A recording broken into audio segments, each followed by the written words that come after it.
it is easy to say that Nigeria economy grew by 4.6%. Is that really correct? In economics, is that really correct? Can you compare Nigeria with Osun State? Or can you compare Nigeria with Sokoto State? That is not be correct. You compare Nigeria with Ghana, you compare Nigeria with United Arab Emirates, and you compare Nigeria with Argentina. So when you are comparing, which currency do you use? You use the dollar. Now, when you look at our GDP 2 years ago, it was $500 billion. What is it? $1 billion. What is it today? 199. We are now $199 billion. Are we better off or worse off? We are living in our worst days. Pre-Jonathan regime, before we rebase the economy. Yeah. Before rebasing the economy, we're larger than this. So everybody, per capita income in Nigeria now is nearly above $1,000. What used to be $3,000? $10,000. So are we better off or worse off? How can subsidy removal and with flotation be better? The question you should ask is, what should we have done differently? And there are options which were made available, written and in discussion to authority. But the cheapest way is for government revenue to boost, hoping President Tinubu hoped that governors will invest in the economy. Was that done? Was that done? But for a few states that actually reinvested this back into the economy, it's important for people to know the truth. After all, your station is about as it is. Yes. We need to say the truth. Yes, as it is. This economy is not as strong as it should be.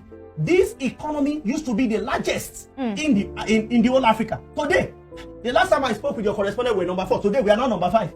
Now check, the largest economy in Southern America is Brazil. It's also the largest country in population. The largest in North America is the United States. It's also the largest population with largest economy. Then you now go to Europe and see in Eastern Europe, you see Russia as the largest economy and also the largest population. And go to Western Europe, where you meet Germany, the largest population, largest economy. When you come to Africa, oh my dear black Africa, Nigeria is the largest population.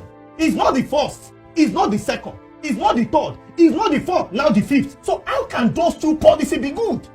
It is more than obvious that they were made out of error, they were made in mistakes, and some of us had provided alternative solution to the government. Whether we will take it or not is another kettle of fish.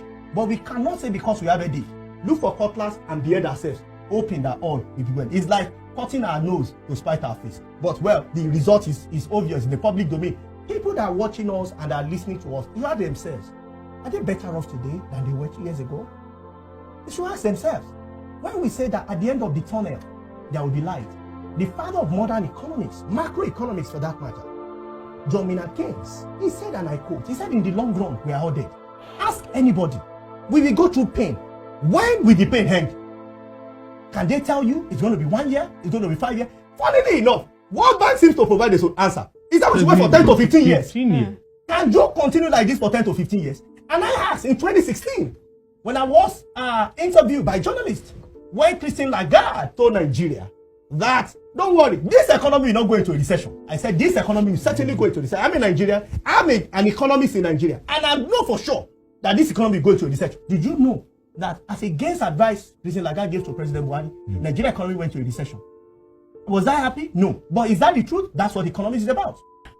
In my profession, my conscience can never make me agree with hunger, poverty, and deprivation. It's important for us to look at economic history before we make economic judgments. Important for us to note in 1945, Germany was faced with similar decision immediately after the First World War. Germany was advised to float a currency as well as remove subsidy, which was done. But do you know that poverty and hunger, including economic deprivation, took Germany to a point where they did away with their old currency and started a new currency called Deutschmark? And economic history is there for those who are listening to us now and watching us across the globe, including the internet. Just Google what I'm telling you. 2, another country that was also faced with so much hardship and as well as subsidy removal and currency devaluation was Japan.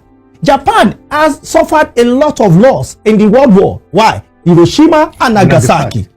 This country had to follow Germany immediately because of the economic concern. I give you the third one, which is even more recent. It was Russia. Russia in 1980, early 80s, had a leader just before Vladimir Putin. The leader felt what was important was the advice coming from this same institution, which includes World Bank and IMF. First, remove subsidy. Second, float the currency. Third, increase taxes. in the name of tax reform. We Nigeria is looking at now. What happened? The country suffered and they fell without pain. You cannot have economic prosperity. Senzu, which pain is America going through? Which pain are the other countries going through? People can die in pain.